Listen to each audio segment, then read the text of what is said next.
네, 오늘도 반갑습니다. 모피디입니다. 약 일주일 전에 갤럭시 S23 시리즈가 출시되었죠. 2023년 첫 스마트폰으로 화려하게 출시되어 이번에 역대급 사전 판매량을 거두면서 S22 때 떠나간 소비자들의 마음을 되돌리는데 성공하였습니다. 저는 개인적으로 요즘 좋은 쪽으로 이슈가 되고 있는 카메라 성능보다 이번 S23의 디자인이 너무 마음에 들었습니다. 자, 사실 디자인 측면에서 갤럭시에 대비해서 호평을 받고 있던 스마트폰이 오늘 말씀드릴 애플의 아이폰이었죠. 그래서 오늘은 지금까지 나온 아이폰 15에 관련된 소식을 가져와 봤습니다. 과연 애플은 얼만큼 이를 갈고 준비하고 있을지 하나하나 소개해드리겠습니다. 제일 먼저 알려드릴 소식은 아이폰 15의 렌더링 이미지 유출이에요. 애플 뉴스 포털 중 하나인 9to5Mac에 지난 2월 17일 아이폰 15 프로의 첫 CAD 렌더링에 대한 기사가 이미지와 함께 올라왔습니다. 가장 먼저 눈에 띄는 것은 베젤의 두께입니다. 왼쪽은 아이폰 14 프로, 오른쪽이 아이폰 15 프로의 이미지입니다. 아이폰 15 프로의 이미지를 보면 테두리 부분에 베젤이 거의 없는 것으로 확인됩니다. 이번 갤럭시 S23이 전작에 비해 베젤이 두꺼워서 그 점이 아쉽다라는 평을 받고 있어요.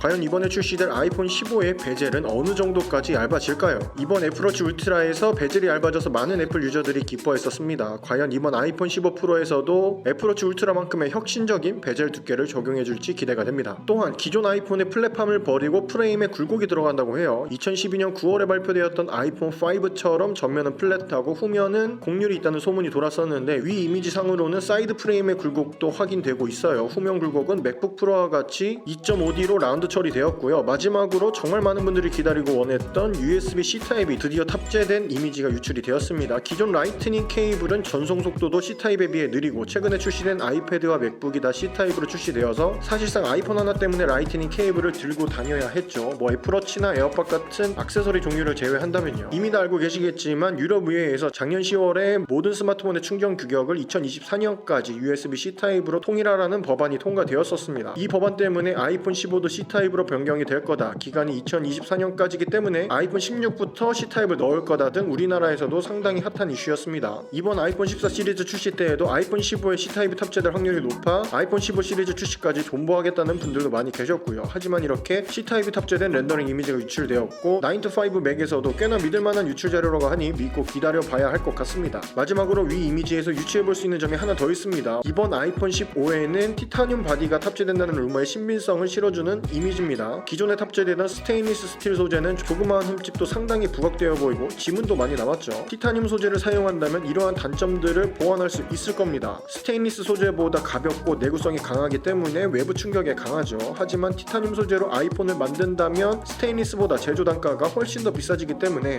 이미 충분히 가격이 많이 오른 상태에서도 금액이 또 많이 오를 겁니다. 과연 어떻게 될까요? 자, 두 번째 소식입니다. 카메라 범프 영역이에요. 9to5Mac에 업로드된 이미지에 따르면 카메라 범프가 증가하고 휴대폰 자체도 두꺼워진 모습을 볼 수 있습니다. 현재 아이폰의 프리미엄 라인은 프로와 프로맥스예요. 아이폰 15부터는 울트라 모델이 추가된다는 소문이 있었죠. 뭐 프로맥스가 없어지고 울트라가 추가된다, 프로맥스는 유지되고 울트라로 변경되면서 프로와 급 나누기를 한다 등등 여러 얘기가 있습니다. 사실 울트라가 나오든 안 나오든 카메라 자체가 커지면서 카툭티의 한계로 인해서인지 본체 자체도 두꺼워진 거예요. 그렇다고 카툭티는 그대로냐? 그건 또 아니죠. 이번 아이폰 14 때도 카메라 범프가 더 두껍고 무거워졌었죠. 애초에 핸드폰 크기 자체가 큰 프로맥스의 경우에는 그나마 괜찮은데 프로 모델은 핸드폰 자체도 작은데다가 카메라 범프가 더 커지니 후면의 3분의 1이 카메라인 지금 디자인에서 아이폰 15는 더 커질 거라는 겁니다. 아이폰 14도 카메라가 무거워서 카메라 쪽에 무게 쏠림이 심한 상황인데 이 밸런스를 얼마나 맞춰줄지 좀 더 지켜봐야 할 것 같습니다. 사실 개인적으로 이번 갤럭시 S23에서 호평을 받은 이유 중 하나가 점점 카메라 범프 영역이 커져가고 있는 상황에서 S23의 전 모델의 카메라 섬을 아예 없애버린 디자인이 주요했다고 생각을 하기 때문에 과연 이와 반대로 카메라 범프 영역이 더 커진 아이폰이라면 여러분들의 생각은 어떠신가요? 자, 마지막 소식입니다. 다이나믹 아일랜드에 관한 소식이에요. 이번 아이폰 14 시리즈에서 가장 핫했던, 좋은 쪽으로든 나쁜 쪽으로든 가장 핫하고 전작과의 큰 차이점이라고 할 수 있는 다이나믹 아일랜드. 전작인 아이폰 14 시리즈에서는 프리미엄 라인과 일반 라인의 급 나누기로 인해 말도 많았죠. 당연히 프리미엄 라인의 물량 쏠림 현상도 심했고 그만큼 재고 구하기도 힘들었고요. 하지만 이번 아이폰 15 시리즈에는 일반 라인에도 다이나믹 아일랜드를 탑재한다고 합니다. 전작인 아이폰 14에서는 일반 모델들의 경우에는 그 전작인 아이폰 13이랑 크게 다를 게 없었어요. 노치나 베젤의 크기가 작아진 것도 아니고 그렇다고 신기술인 다이나믹 아일랜드를 넣어줬냐? 그것도 아니었죠. 뭐 배터리나 GPU, 카메라 성능 그 정도의 개선이 있었지만 아이폰 13에 비해 아이폰 14는 추고가가 거의 20만원 정도 상승했어요. 소비자들이 바보도 아니고 이럴 거면 아이폰 13을 사고 만다라는 분위기도 존재를 했습니다. 실제로 판매량도 매우 저조했죠. 출시한 지 한 달 만에 저희 폰망에서도 저렴하게 풀리기도 했고요. 애플도 당연히 이러한 시장의 반응을 알았겠죠. 드디어 정신을 차렸는지 이번에는 일반 모델에도 다이나믹 아일랜드를 넣어준다고 합니다. 이제는 정말로 나는 프리미엄 라인급의 카메라 성능은 필요 없지만 뭐 다이나믹 아일랜드를 써보고 싶다 하시는 분들은 15 시리즈 출시를 기다렸다가 구매하셔도 좋을 것 같습니다. 자, 이렇게 지금까지 유출된 아이폰 15 시리즈의 새로운 소식들을 알아봤습니다. 아직 출시까지 8개월 정도가 남았지만 벌써부터 반응은 뜨겁습니다. 이렇게 새로운 유출들이 공개될 때마다 제가 정리해서 영상으로 올려드릴 테니까 저와 함께 언팩 때까지 유출되는 내용들을 보면서 얼마나 더 좋게 나올지 기대하면서 기다려보도록 하죠. 그리고 이제 아이폰은 출시와 동시에 재고가 소진됩니다.